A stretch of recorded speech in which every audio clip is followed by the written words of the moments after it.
Hi, before we get going, welcome to Thoughtful Little Time Bombs. If I could ask you to subscribe, to share, to like, and to comment, let's get going.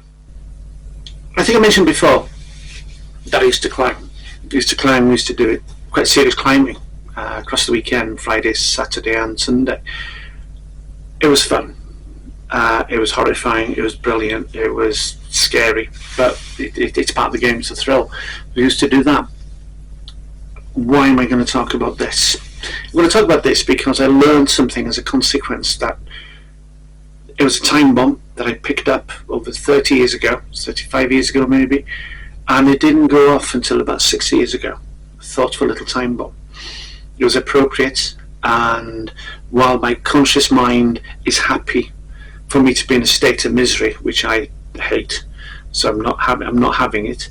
My unconscious mind is continually looking for solutions, ways out. Okay, so the conscious mind loves misery because it's stable, and I'm not going to get myself into trouble. And the unconscious mind says, listen, you got things you want to do in life, don't be restricted by the limits of the conscious mind. There's things to do, places to go, learn to dance, whatever you want to do.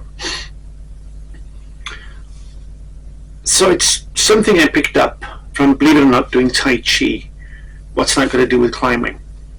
We used to climb to a high standard, and what we would do is we would train hard and we would climb hard. You were always looking for ways to improve your climbing, and by improve your climbing it means technique, looking good, because if you're looking good you're being elegant. If you're being elegant you are being very efficient in how you climb, and it consumes less energy.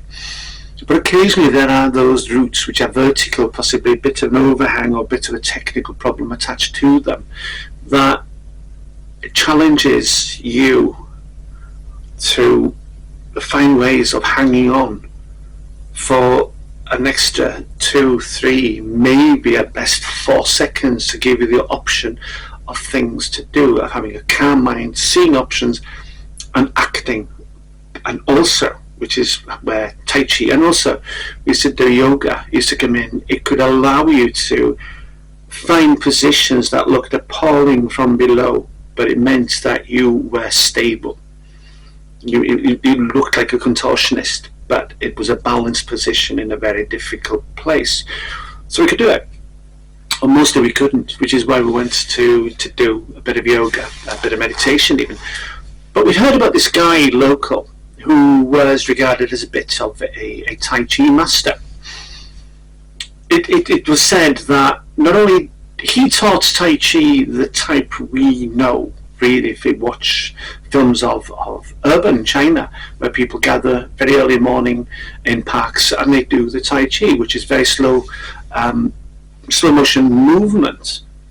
But this guy, who we shall call Bill Fish, he used to do that and then speed it up so it became elegantly violent. He used to teach Tai Chi as a martial art, and it was exceptional. It was scary watching him move, because he was using the same moves that the elderly Chinese people in their urban environments in the parks would be doing, and many thousands and thousands of people do in this country as well, and probably in your country if you're elsewhere. It's about slow, precise movement. It is about blocks, it's about kicks, it's about defense, it's about punching, it's about doing damage to the other person, and it stops you having damage done to you. It's slowed down. And I suppose in times of feudal times it would have been a great way of masking the fact that you were actually learning a martial art. Karate does the same with kata. K-A-T-A, I think is the spelling. They slow down motion so that it improves precision, body position, awareness in space. Okay, so that was the idea. It would help us physically, because you can be fit in your sport, and outside of your sport you can be unfit because your body's moving in unaccustomed ways. So it's another way of just broadening strength and fitness. That was it. And as I said, this guy had a reputation as being something special. So we went to Thursday, probably at 7 o'clock usually, we went to where we knew he was had a session, and we went in there. Sort of, there were only half a dozen people in there, and they all seemed to be familiar with each other. And we went forward and we introduced ourselves, and he asked us what we were doing. We said for climbing, and he said, "Okay, fine. I can't teach you anything specifically, but you may pick up something that's value to you." So there were half a dozen of them. One was clearly his girlfriend, very beautiful young lady. So first thing we did was we did the warm-ups, which is a proper warm-up in any sport. Before doing a sport, you should be sweating. The body temperature should be rising, and the heart rate should be increasing, which means you're ready to do whatever you're going to do. It's ready for battle originally. So we did that for a while, and we're thinking, okay, fine, this is great, this is exercise, and we're learning a new skill, but how's this going to help us in climbing? So then we moved on to doing certain moves. I can't remember what they're called. And anyway, he said that move, which looks simple and elegant, he said is a move of defense and attack. And he proved it by creating a square of 4 people, one in each corner, and in turn, each person had to attack him. And he said, I think he was about 5'8", 5'9", if that, and I'm 6 foot. And I thought, it was told to punch him in a certain way, and he not only did he block it, he came back with a response that nearly took your throat out. And he'd do the next one, and he speeded up. It was like watching a banshee. It was remarkable, and as I said, elegantly violent and powerful. And then he slowed down, and he did the Tai Chi move again, and I told him that was superb, and he thanked us. But one thing I noticed also, he was getting a bit angrier. So we're doing the Tai Chi, and doing the moves, and we'd be in the middle and before rounders, and slowly pathetic, desperately pathetic compared to him as the first session. So the first session ended, and we said, and he was quite angry. I worked out why he was angry, because his girlfriend was very pretty, and we kept looking at her, and she was dressed in tight clothing. Okay, and we were, as I said, 35 years ago. So, pretty girl's a pretty girl.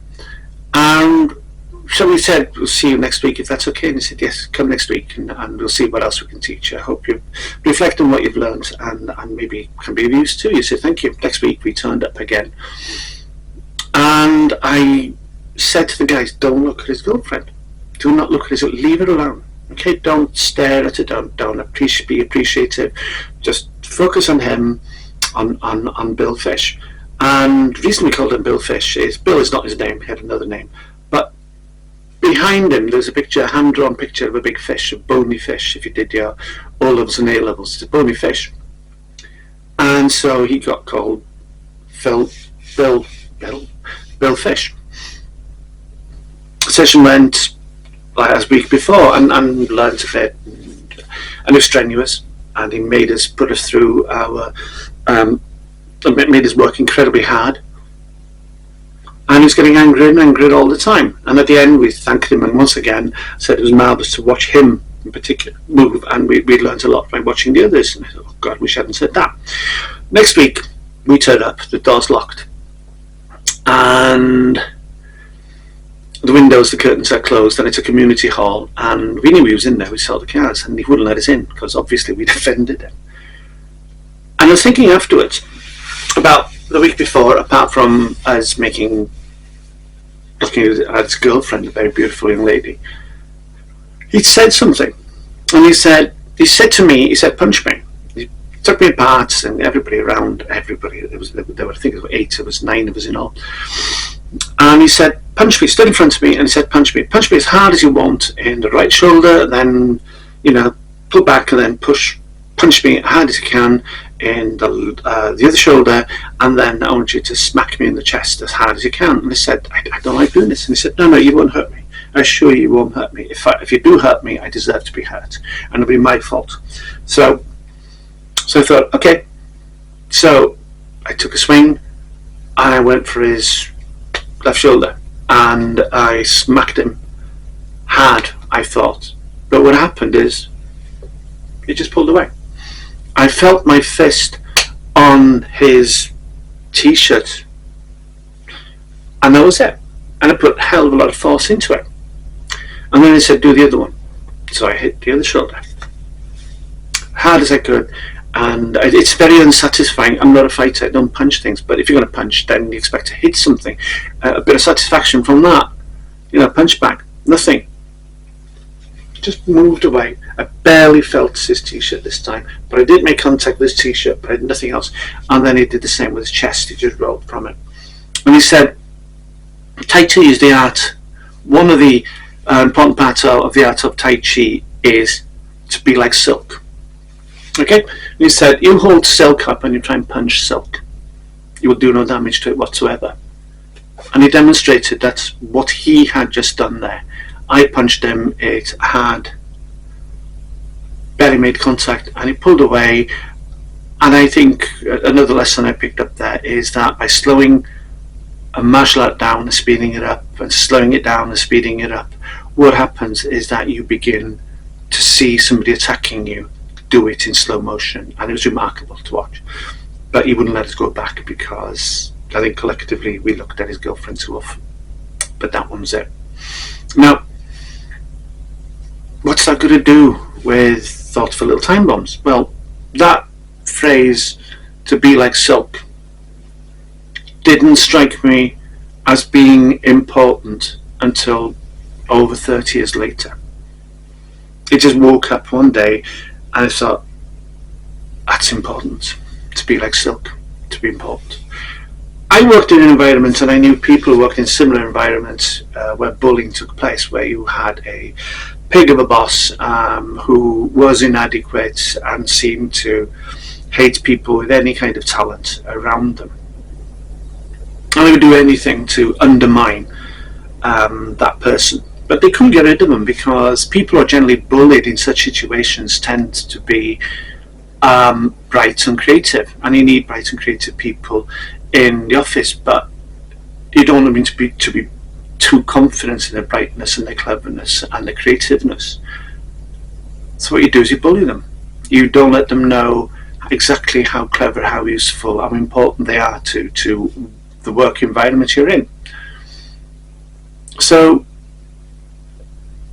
a person can be slowly, insidiously have their confidence destroyed, quite simply by the application of that which that person generally lacks. People who are creative and bright tend to be kind, gentle, just generous people, and they don't tend to be slender. They don't tend to be sly. The people who are bullied generally are narrow, and their intelligence is only fixed in one place, and it's that gap there, and it's a furtive intelligence. It's a furtive intelligence, but it's a powerful intelligence. It's one that is careless of how you feel. Okay? But how can somebody clever and smart and bright and creative ever fall into that trap? Well, it's easy. Slowly, little by little, every single day. An observation, a cruelty, dismissing of value of work, dismissing of a person's contribution to the work environment. A friend of mine worked in a child care directorate in a large English city many years ago. Good lad. He was one of the senior supervisors, and they used to look after, try and change the lives of children who not only had very appalling upbringings, but actually had done appalling things as well. And he told me that one day, he was working in an environment where it was bad management, and they were busy covering their backsides because the department was going to the dogs. And what happens in such environments is that those people who are bullies seem to predominate. Not with my friend, because he's a strong character. He was at work one day. Let me tell you before that, why am I talking about all of this? I'm talking about obstacles to you achieving those dreams. And what bullies do is they destroy your belief in your dreams, that they have any value, that they can ever be achieved. people do that. It's the easiest thing to do. Destroy dreams, turn them into fantasies. Fantasies, as we know, will never be realised. You know, if I have a fantasy of canoodling with Raquel Walsh, I'm afraid that's a fantasy because Miss Walsh died a couple of years ago. So that's what bullies do. They destroy dreams and self-esteem. And even though one time you knew that these dreams were attainable, bullies destroy them. So it's about how do you cope with that and how do you dig your way out. And it's quite simple. It's quite simple, really, at the end of the day. It's about being gentle and not being responsive and being like silk. Anyway, I just want to say that this is about attaining dreams. So that's what this is about, and these stories support that. But first of all, you've got to realise that you might well be a victim of bullying. And the thing about bullying is that it takes a minimum of 2 for bullying to occur. If one of them, the person to be bullied, doesn't turn up to be bullied, then bullying can't take place. And it means you can turn up physically, but bullying cannot take place because you adopt an attitude of being like silk. But sometimes you've got to realise that you are being bullied, and it happens so slowly, so insidiously, that you think it's you. That's wrong.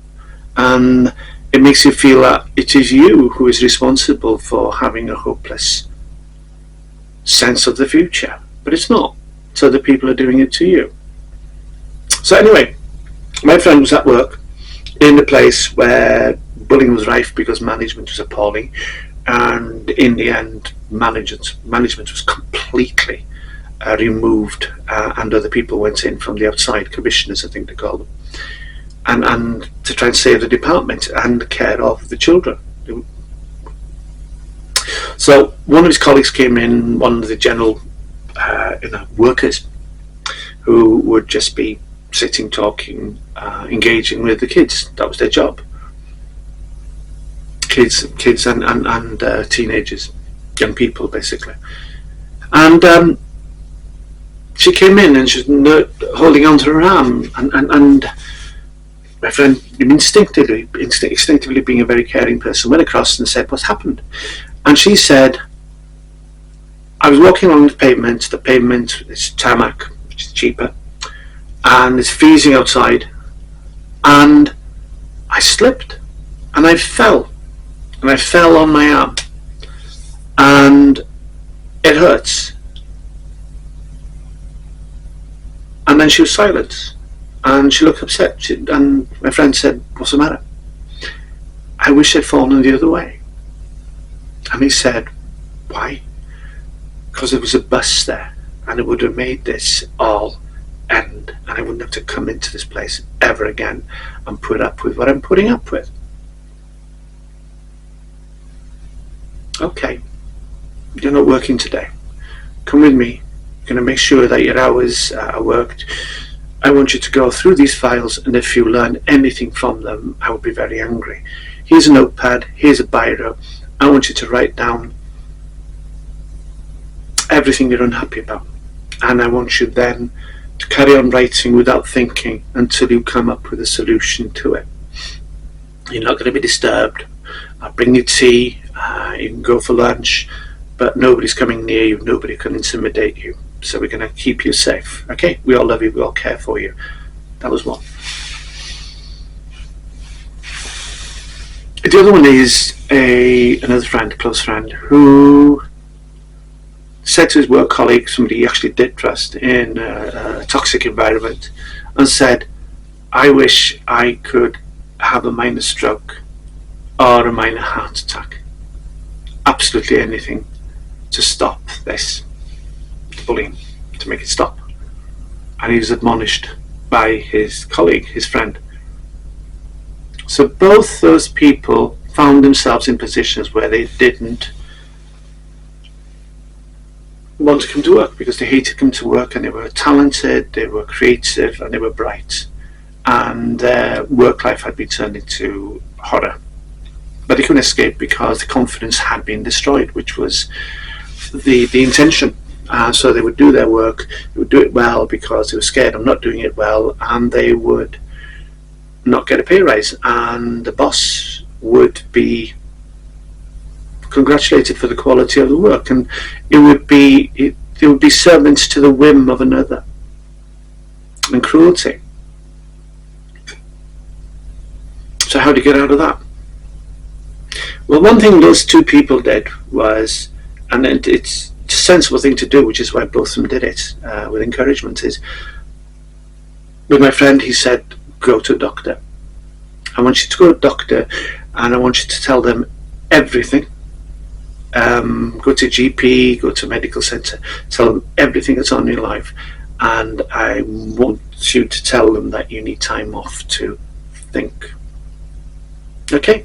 You need time off to think, and if the doctor doesn't want to spend money on medication later on, then he'll only have one thing to do, and most are compassionate. So the other person as well, the one who went to the stroke or a heart attack, both of them went to the doctors, and the experience was quite similar, about a week or so difference.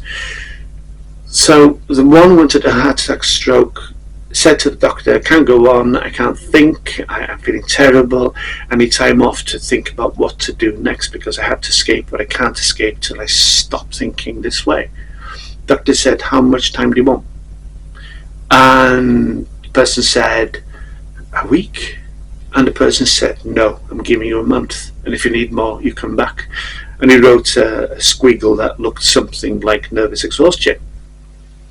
And it was the same for the lady who fell and who wished she'd gone under the wheels of a bus rather than come to work. Once you understand the power that a bully or somebody intimidating you has over you, you are a step towards diminishing that.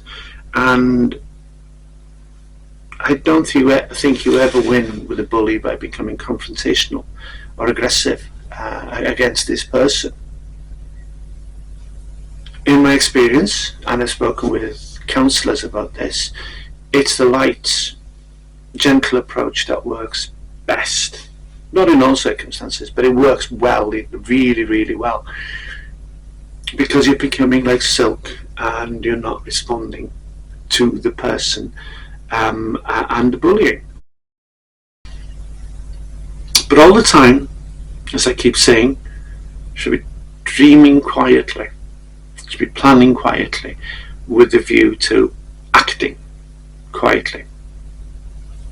It can be done. First thing you've got to do is not react. Be like silk. Absorb it. Apply intelligence to it. I think everything comes down to being aware of the passing of time, realising that many of your dreams do require a bit of work to get to, realising also that the opportunity we have for realising our dreams can come to an end very, very quickly and unexpectedly. Two situations that scared me myself recently, myself obviously, were about time passing and time coming to an end and dreams not being realised and heading into regret. I was in a shop and I was looking for something type of soil. They didn't have it, so I was walking out past the till and I saw somebody at the back of the till and I said hi, and I went back, and it was a friend with his wife. Asked them how they're doing and a quick chat, and they bought some plants they're going to put in the garden, I imagine, and asked him, how's your brother? As I was leaving, I thought, how is he? Haven't seen him in a while. He stopped going out. There was something, and he would only go out if his brother took him. And he was sad because this guy is amazing. He was a lovely person. He was kind, generous, compassionate, funny, clever.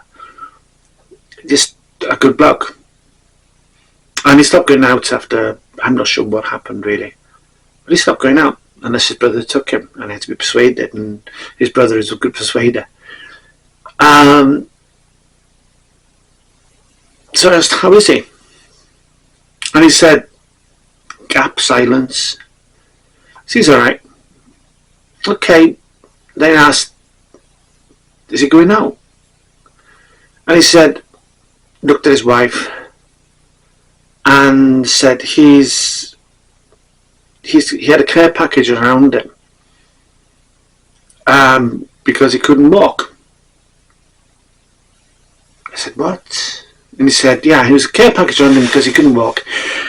And it got worse, and now he's in a care home, which shocked me because this guy is mid-late 50s, in good form, and just an utterly decent bloke. And I thought, I don't know what I thought. I just said something along the lines of, please give him my warmest regards, and I faded off, and I wished him well, and I went. And it was a bit of a day's journey back to my car, and a bit of a day's sitting in the car for quite a while, because I realised that for this bright, smart guy, this journey was over. I wondered what dreams he'd had, whether they could be recovered, and I was thinking, if he can't walk, if he's in a care home, there's a care package around him, he's not a vulnerable individual, he's a good brother. But what were his dreams? What did he want to achieve? And it still shakes me that for this vibrant, noisy, funny, kind, intelligent, compassionate person, essentially that his journey towards achieving some dreams or other was over.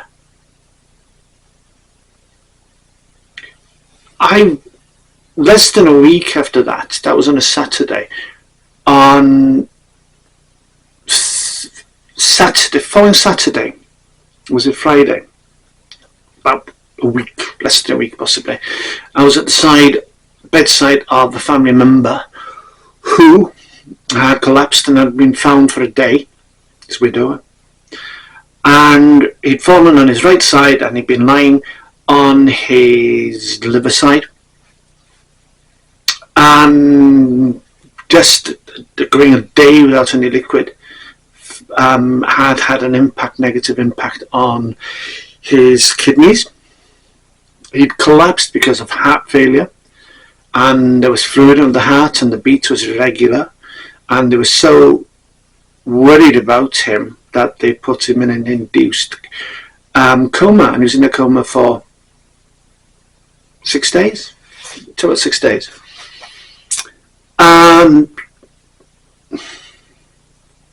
They said to the family, I'm afraid it doesn't look good.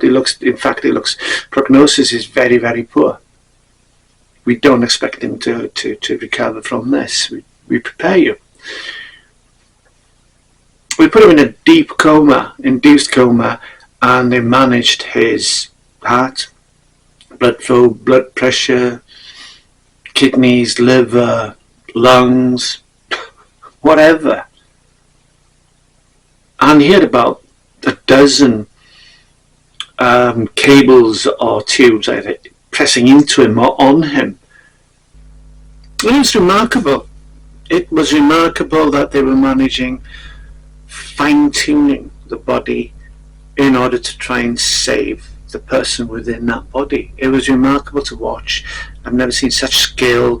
We talked about the data that they were using, and we talked about the experience, the knowledge, the intuition, the instinct that they were using to try and balance out all these different organs. And also, as I said, he had sepsis and another infection.